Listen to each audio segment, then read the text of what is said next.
Quand Dieu vous accorde des années, vous devez apporter une action de grâce et cela est biblique.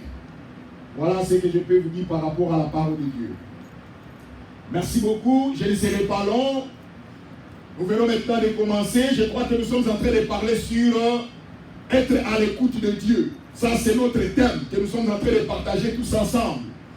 Rappelez-vous que peuple de Dieu, je vous ai montré à la lumière de la parole de Dieu ce que la Bible nous dit selon Ésaïe chapitre 45 verset 15. Et je crois que les textes là, tout le monde est capable de lire et de voir les textes en question. La Bible nous dit, nous sommes en train de parler sur être à l'écoute de Dieu. Et je vous ai dit, pour ceux qui n'étaient pas avec nous le dimanche passé, nous sommes en train de faire une petite récapitulation pour essayer de comprendre la pensée de la parole de Dieu. Bien-aimés, les textes que nous avons donnés, c'est Ésaïe chapitre 45, verset 15.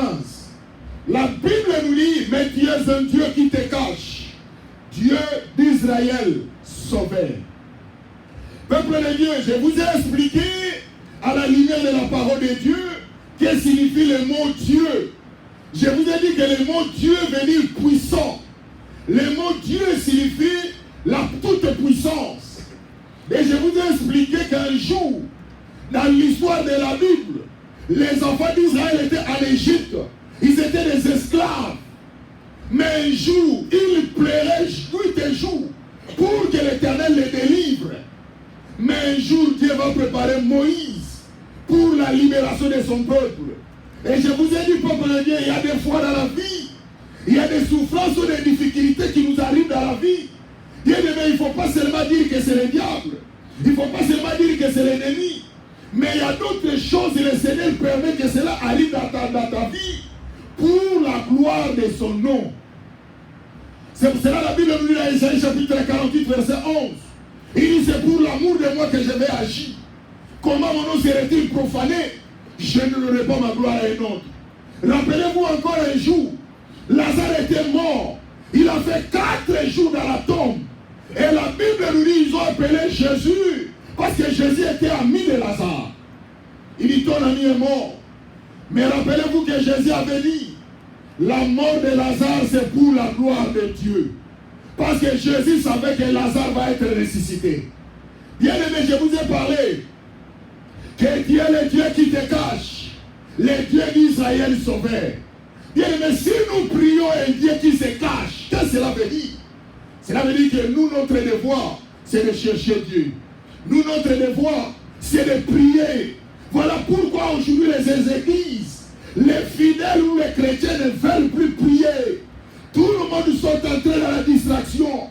Mais quand les problèmes arrivent, quand les difficultés arrivent, quand les situations graves arrivent, les gens cherchent Dieu. La Bible nous dit, cherche l'Éternel pendant qu'il se trouve. Invoque-le tandis qu'il est prêt. Et que les méchants abandonnent leur voie et l'homme d'iniquité ses pensées. Et qu'il retourne à l'Éternel.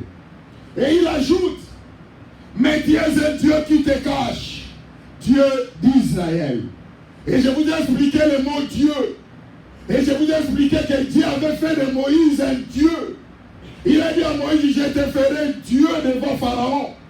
Je te ferai puissant. Ma soeur, mon frère, tout le monde veut la puissance dans sa vie. Mais tu ne peux pas avoir la puissance dans ta vie si tu n'as pas la prière. Il faut avoir la vie de prière. C'est pour cela, même dans cette église, nous prenons la prière. La prière est importante dans notre vie. Un chrétien sans prière, il est mort. Et il ajoute, Dieu d'Israël. Je vous ai parlé que le Dieu de la Bible, on appelait le Dieu d'Israël. C'est lui qu'on appelait Yoshua. C'est lui qu'on appelait Jéhovah.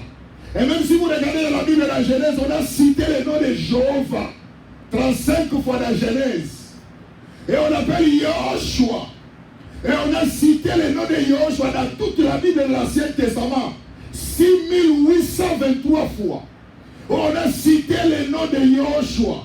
Et je vous ai parlé que le nom de Yoshua, c'est-à-dire c'est le nom qui est combiné, contracté, c'est une forme contractée des mots Yahweh et du verbe Yassa, c'est-à-dire sauveur.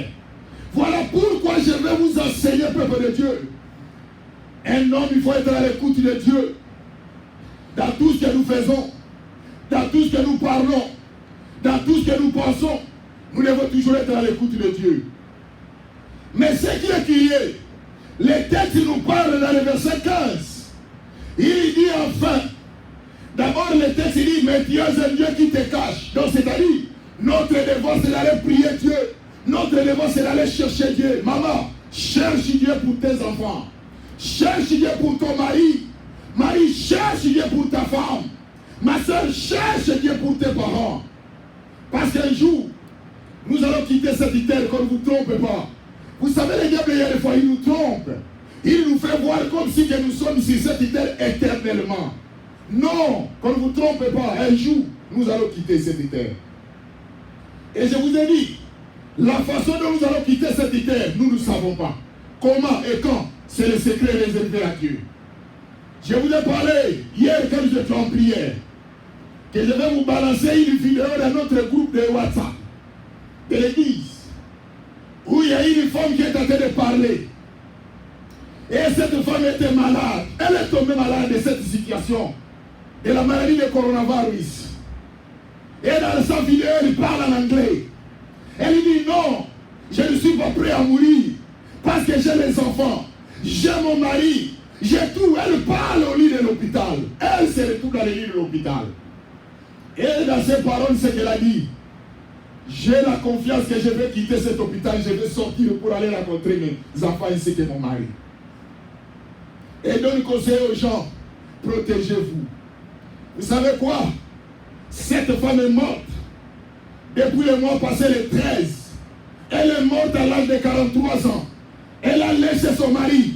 Elle a laissé ses enfants. Elle a tout laissé. Ma soeur, mon frère, maman. Prière n'est pas de la blague. Nous venons à l'église pour chercher Dieu. Parce que la Bible nous dit nous sommes des étrangers sur cette terre. Un jour, nous allons laisser les voitures, les enfants, les femmes, les biens, les habits. Tout nous allons laisser ça. Mais où passera ton éternité? Est-ce que vous savez que vous venez de quelque part? C'est comme si les gens ignorent. Vous pensez que vous êtes sorti au hasard. Non, vous venez de quelque part. Il y a une origine que vous êtes venu. Et un jour vous allez rentrer. Jésus, la Bible nous dit même dans la Genèse. L'homme est venu dans la poussière. Il retournera dans la poussière. Ma soeur, mon frère, cherche Dieu, maman. Cherche Dieu, mon frère, dans ta vie. Parce qu'il y a un Dieu qui te cache. Le Dieu d'Israël sauveur. Et je vous ai parlé de toutes ces histoires. Mais à la fin, il dit que Dieu est le sauveur. Or, le mot sauveur, qui veut dire Yahushua. Parce que le mot Yahushua, qui veut dire aussi Josué, sauveur. Or, si vous regardez le mot de Yahweh, on appelle l'Éternel sauve par son oin. C'est ça la définition de Yahushua.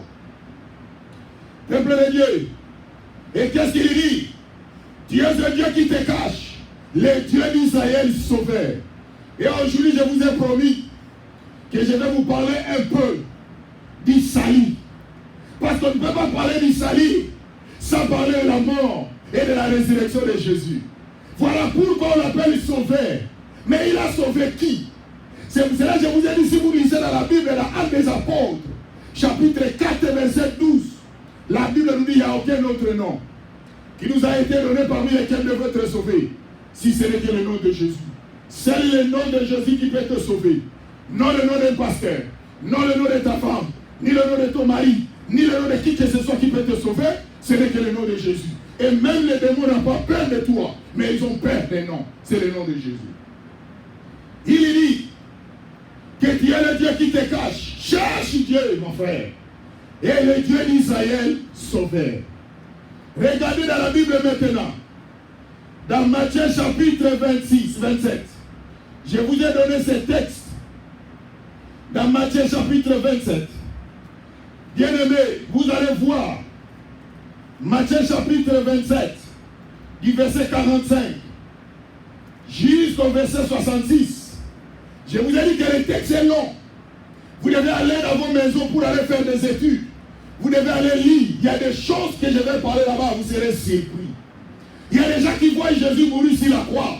Mais les gens ne savent pas le secret de la mort. Qu'est-ce qui s'est passé sur la croix?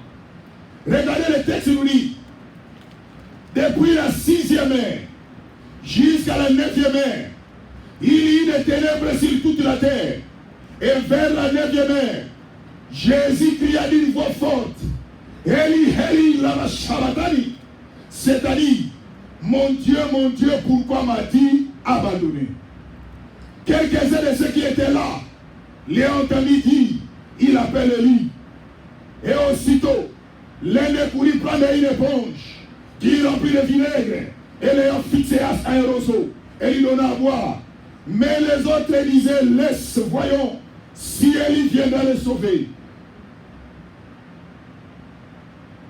Et il ajoute, mais Jésus poussa de nouveau un grand cri et rendit l'esprit. Et voici le voile du temple se déchira en deux. Depuis le haut jusqu'en bas, la terre trembla, les rochers se fendirent, les sépulcres s'ouvrirent, et plusieurs corps de ceux qui étaient morts ressuscitèrent. Et étant sortis des sépulcres, après la résurrection de Jésus, ils entrèrent dans la ville sainte, et apparut un grand nombre de personnes. Les sentinelles qui étaient avec lui pour garder Jésus, l'ayant vu le tremblement de terre et ce qui venait d'arriver, firent de saisir une grande frayeur et dirent, assurément, cet homme était fils de Dieu. Et il avait là plusieurs femmes qui regardaient de loin et qui avaient accompagné Jésus depuis la Galilée pour les servir. Parmi elles était Marie de Magdala, Marie mère de Jacques, mère de Joseph, la mère de fils de Zébédée. Le soir étant venu, un homme riche d'Arimathée, nommé Joseph, lequel était aussi disciple de Jésus. Il s'est rendu vers Pilate et demanda le corps de Jésus. Et Pilate ordonna de le remettre à Joseph pour prit le corps, l'enveloppa d'un linceul blanc et le déposa dans un sépulcre neuf qui était fait tailler dans le roc. Puis il roula une grande pierre à l'entrée du sépulcre et il s'en alla. Marie de Magdala et l'autre Marie étaient là assises vis-à-vis du sépulcre.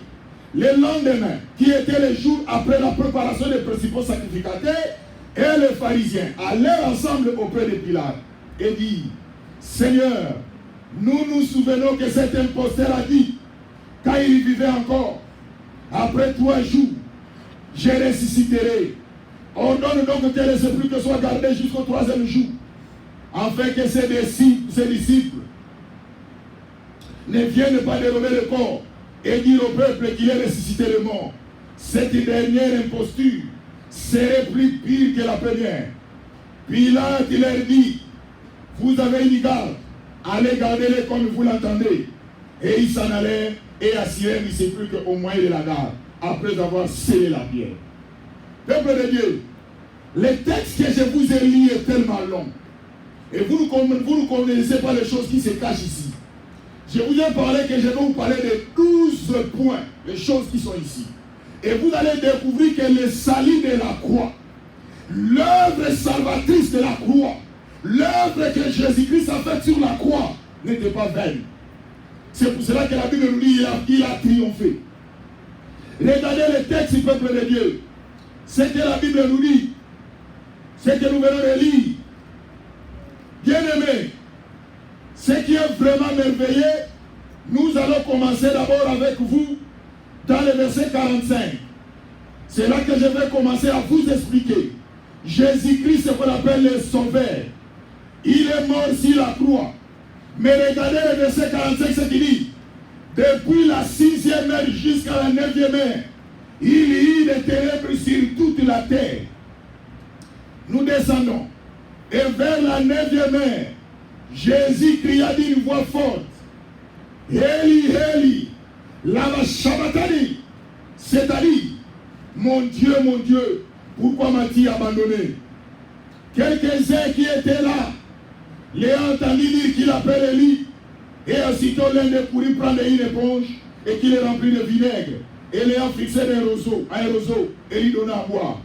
Mais les autres disaient, laisse, voyons si Élie viendra le sauver. Jésus poussa un grand cri et rendit l'esprit. Dans le verset 31, il dit, et voici le voile du temple se déchira en deux, depuis le haut jusqu'en bas. La terre trembla, les rochers se fondirent, et les sépulcres s'ouvrirent, et plusieurs corps des saints ressuscitèrent. Peuple de Dieu, Jésus-Christ est venu sur cette terre. Si nous lisons dans la Bible, dans Jean chapitre 3, verset 16, il dit que car Dieu a tant aimé le monde, qu'il a envoyé son Fils unique.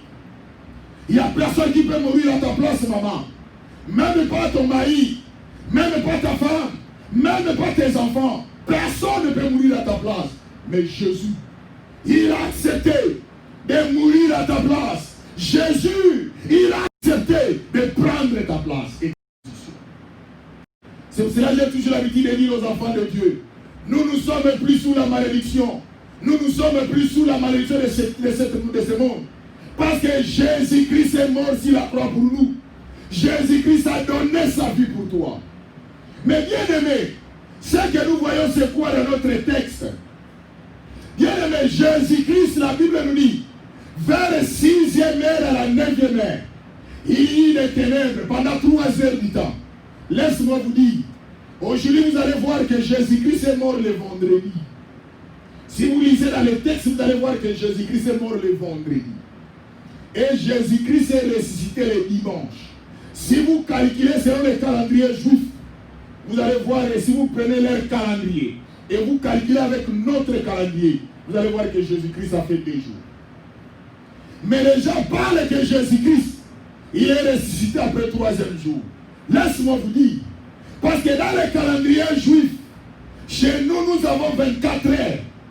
Mais chez les Juifs, ils ont 18 heures. C'est-à-dire, ils ont 12 heures. Si vous prenez de 6 heures à 18 heures, c'est ce qui fait une journée. C'est pour cela que vous allez voir, Jésus était déjà à 17 heures sur la croix, il a rendu l'âme. Parce que Jésus-Christ est mort le vendredi à 17 heures. Or, quand le matin 18 heures, ça devient une autre journée. C'est pour cela que vous allez voir, Jésus-Christ est mort avant 18 heures. Les gens qui lisent la Bible, vous allez voir que quand Jésus était encore sur la croix vers 17 heures, les Juifs ont décidé d'aller briser leurs jambes. Il fallait qu'ils provoquent la mort de Jésus. Parce que dans leur coutume, selon Deutéronome, il dit que le corps ne peut pas rester jusqu'à 18 heures. Parce que si le corps reste jusqu'à 18 heures, ça devient sabbat, ça veut dire le samedi. Or, dans les Juifs, le sabbat, c'était une journée spéciale. Le corps ne peut pas rester dans la croix jusqu'à le samedi. C'est pour cela qu'ils ont provoqué la mort de Jésus. Ils sont allés pour briser leurs jambes, mais ils ont trouvé Jésus était déjà mort. Et c'est pour cela que vous avez vu qu'ils n'ont pas pu briser le corps de Jésus. Parce qu'ils ne voulaient pas que le corps reste jusqu'à 18 heures. Si le corps de Jésus ou de ceux qui étaient sur la croix restait jusqu'à 18 heures, leur sabbat sera essuyé. Le sabbat sera une malédiction en Israël. Voilà pourquoi, peuple de Dieu, Jésus-Christ était encore sur la croix jusqu'à 17 heures. Et avant 18 heures, il a rendu l'âme. Mais regardez, la Bible nous dit, vers le 6e heure jusqu'à la 9e heure. Or, le 6e heure dans la coutume juive, parce que la Bible que nous lisons est écrite dans une culture juive. Parce que la Bible, chaque culture, chaque pays a sa culture. C'est pour cela 6 heures chez les Juifs, c'est 12 heures. 9e heure, c'est 15 heures. Et un jour, je vais vous expliquer comment leur calendrier fonctionne. C'est pour cela que si vous lisez dans la Bible, vous allez voir que l'ange est apparu à Marie. Et il a dit à Marie que tu seras enceinte et que tu mettras au monde Jésus. Si vous calculez le temps que l'ange a apparu à Marie et la naissance de Jésus, vous allez voir que Marie a mis Jésus au monde à 6 mois. Une grossesse de 6 mois. Parce que les gens calculent ce calendrier par rapport à notre calendrier. Or, notre calendrier n'est pas le même avec le calendrier juif. Et chez les Juifs, c'est 6h à 18h une journée. Mais chez nous, 6h à 0h, c'est ce qui fait une journée. Peuple de Dieu, la Bible nous dit, lorsque Jésus était sur la croix, nous venons de lire ensemble avec vous. Si vous regardez, lorsque Jésus va commencer à appeler Eli, Eli, il dit Eli, Eli, Eli, Lama Shabbatan, qui veut dire, ce n'est pas le parler en langue. Il y a des gens qui interprètent que Jésus, lorsqu'il a parlé Heli, Heli, c'est une langue. Non. Laisse-moi vous dire.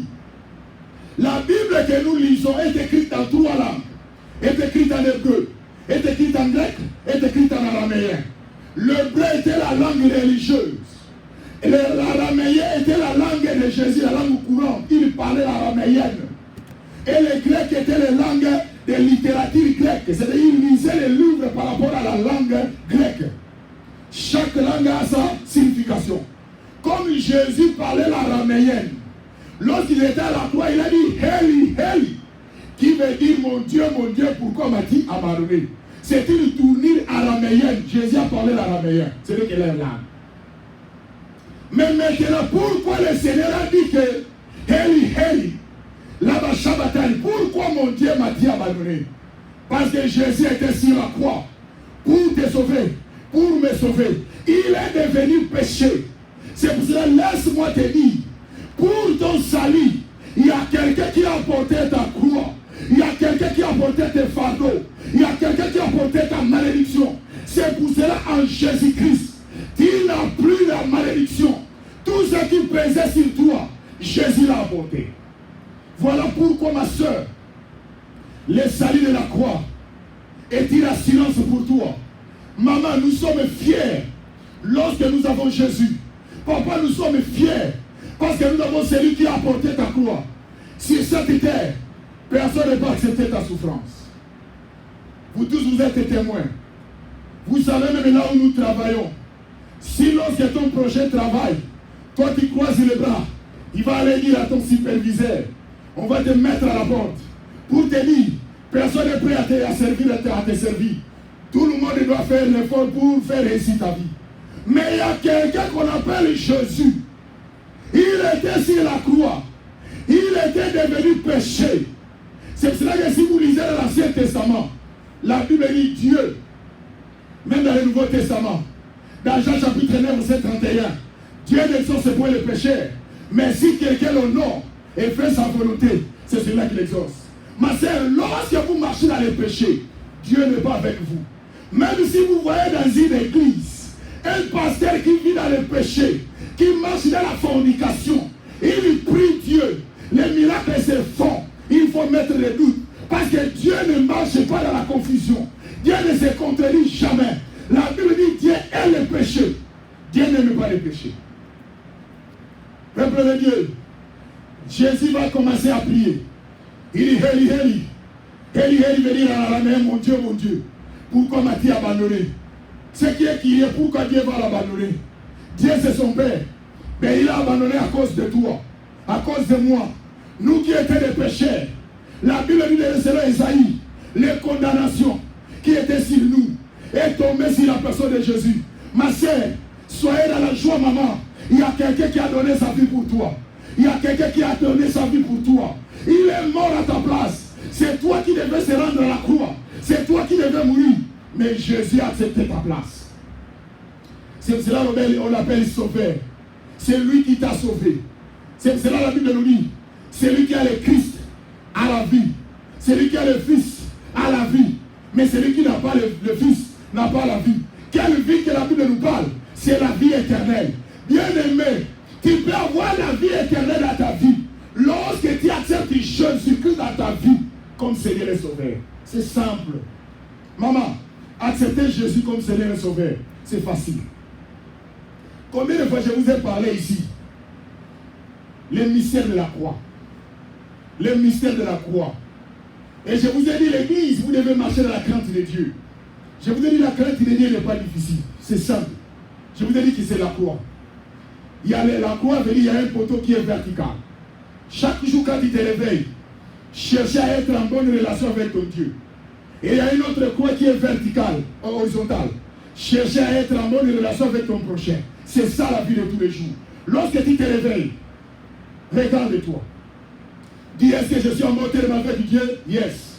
Est-ce que je suis en bon terme avec mon prochain? Yes. C'est ça la crainte de Dieu. Et la Bible nous dit ici, lorsque Jésus a dit, mon Dieu, pourquoi m'as-tu abandonné? Bien, mais Dieu l'a abandonné parce qu'il est devenu pécheur. Et la Bible nous dit, Jésus cria. Et il voit, la Bible dit, il poussa un nouveau, un grand cri. Et la Bible nous dit, le sépulcre, c'est-à-dire ici nous lisons, dans le verset 50, Jésus poussa un nouveau cri et rendit l'esprit. Regardez dans le verset 51. Et voici le voile du temple se déchirant en deux. Depuis le haut jusqu'en bas, la terre trembla, le rocher se fendit, le sépulcre s'ouvrit et plusieurs corps de saints sortirent, entrés dans la ville sainte. Bien-aimés, nous voyons dans le verset 50, lorsque Jésus poussa le nouveau cri, la Bible dit qu'il y avait un voile qui était séparé en deux. Là, on en parle maintenant des tabernacles. Les tabernacles, c'est-à-dire la présence de Dieu. Lorsque les enfants d'Israël sortirent de l'Égypte pour aller à la terre promise qui est Canaan, qu'on appelle aussi la terre conquise, la Bible nous dit, les enfants d'Israël n'avaient pas le droit d'aller consulter Dieu pour prier, pour leurs problèmes. Il fallait qu'il y ait un souverain sacrificateur à la personne de Moïse. C'est Moïse qui était là, et lui, c'est lui qui était le libérateur. Lorsque les enfants d'Israël faisaient le mal, ils venaient vers Moïse. Ils exposaient leurs problèmes à Moïse. Moïse allait vers Dieu pour parler à leur faveur. Mais, il fit un moment, Dieu va changer la formule. Il va utiliser maintenant le souverain sacrificateur. J'ai expliqué aux enfants d'Israël, les enfants de Dieu ici. Peuple de Dieu, dans l'Ancien Testament, lorsque quelqu'un fait le péché, dans les tabernacles étaient divisés en trois. Il y avait les lieux très saints. En d'autres termes, les tabernacles étaient divisés en trois. Il y avait deux chambres. Une autre chambre, on appelait les lieux très saints. Ou en d'autres termes, les lieux saints des saints. Il y avait un autre lieu qu'on appelait les lieux saints. Et il y avait aussi un autre lieu qu'on appelait le parvis. Laisse-moi vous expliquer. Le parvis, quand le peuple venait, ils se mettaient dans le parvis, dans la véranda. Ils restaient là-bas, avec leurs agneaux, avec leurs sacrifices, ils venaient là-bas. Mais il y avait un souverain sacrificateur qui entrait dans les lieux très saints. Or, dans les lieux très saints, il y avait le tabernacle de Dieu. Il y avait la présence de Dieu là-bas. Il y avait qu'un souverain sacrificateur qui entrait là-bas chaque année, une fois là. Lorsqu'un sacrificateur voulait entrer, lorsque tu viens avec ton péché, ton problème, tes péchés, tu vas mettre, par exemple, tu viens avec un agneau. Tu vas mettre tes mains sur l'agneau. Tu commences à dire, moi, j'ai volé, j'ai fait ceci, j'ai fait cela. Tu parles, tu es en train de confesser. Tous tes péchés viennent sur l'agneau. Et maintenant, le souverain sacrificateur va prendre cet agneau-là. C'est lui qui va entrer dans les lieux très saints pour toi. Il va dire, Seigneur, voilà X, il a amené ses problèmes. Voilà l'offrande, pardonne-lui. Et maintenant, le souverain sacrificateur qui entre là-bas, comme on appelait ça les lieux très saints, c'était un lieu si le souverain sacrificateur fait une erreur. Il est mort là-bas. Et qu'est-ce qu'il faisait? On mettait une corde avec des cloches en main.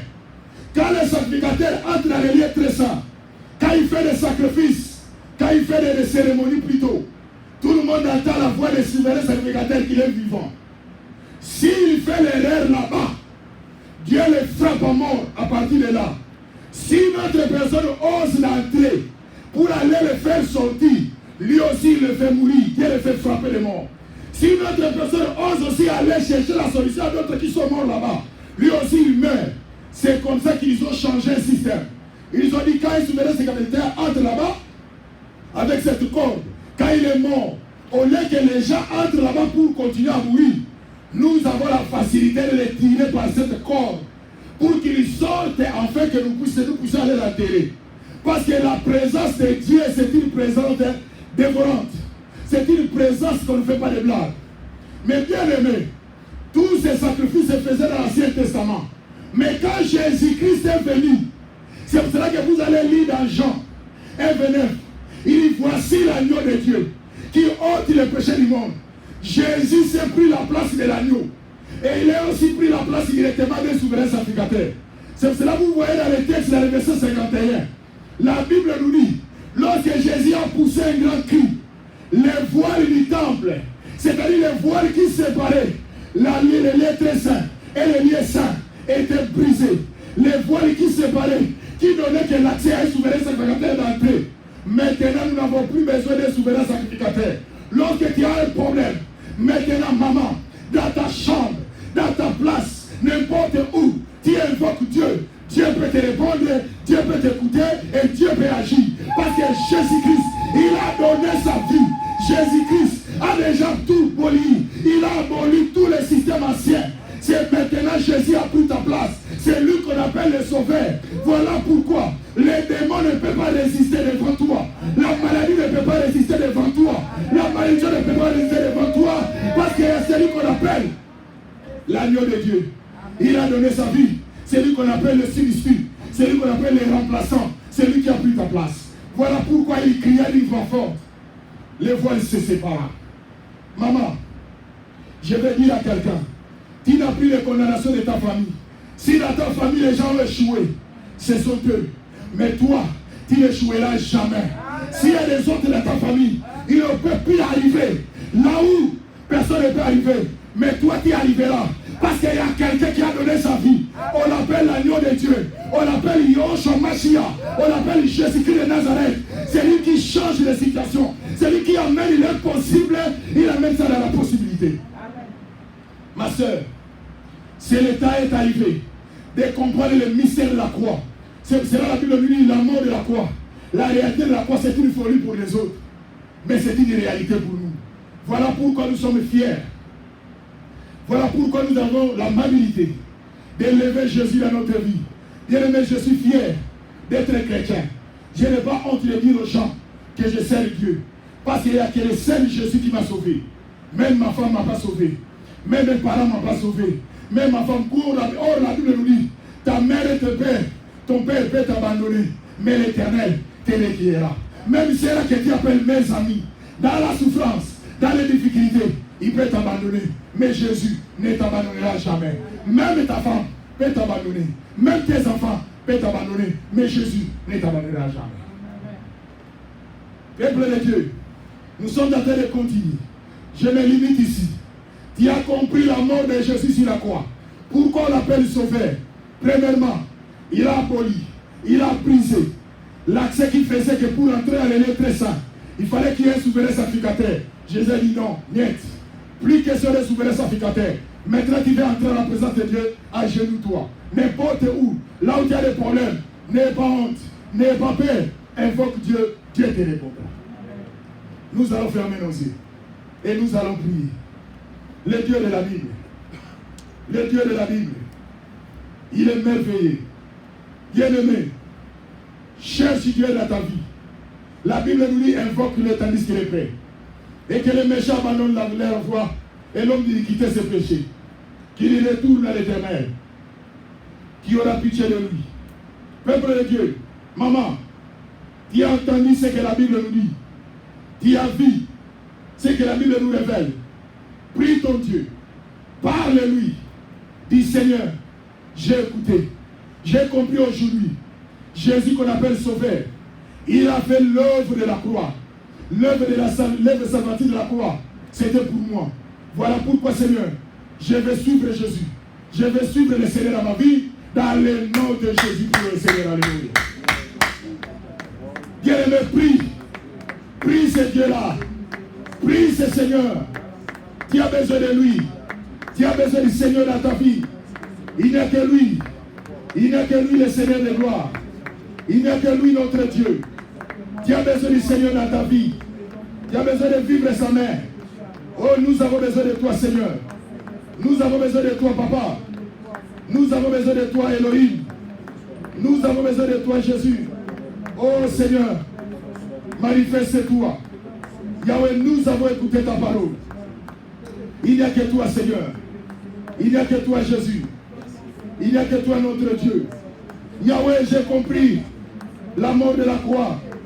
L'œuvre salvatrice de la croix. L'œuvre salvatrice de la croix. L'œuvre salvatrice de la croix. Le Seigneur de gloire. J'ai besoin de toi, Papa. J'ai besoin de marcher avec toi. Seigneur, tu es mort sur la croix pour moi. Voilà pourquoi cet instant, nous avons besoin de toi, Elohim. Que la grâce et la faveur du Seigneur soient avec nous dans les noms glorieux et merveilleux de notre Seigneur. Nous t'avons ainsi prié. Amen. Amen. Amen. Nous acclamons très fort comme les gens qui se sont fait à Jésus. Que Dieu soit loué. Merci notre Dieu. Merci notre Seigneur.